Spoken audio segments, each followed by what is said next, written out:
শিবুর দোকান বন্ধ তো আজকে দীপের বার্থডে। তুমি খালি উকিল ভোটের দিতে পারবে না, উকিল ভোটের একটা জিনিস জিজ্ঞাসা। देखिए कितना खूबसूरत डेकोरेशन। রবিবারে খোলা থাকবো না, এটা তো আরেকটা কথা, কালকে হলো রবিবার। कितना खूबसूरत डेकोरेशन दोस्तों।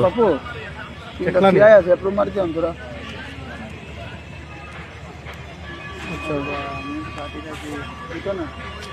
তা করো যে।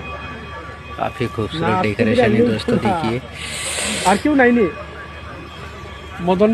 মদনটা দিয়া করা যাইব নে তো। কেন উকিল ভর্তি গেলে ওখানেই যেতা, এরা 7টার সময় দোকান লাগাইলা তুমি।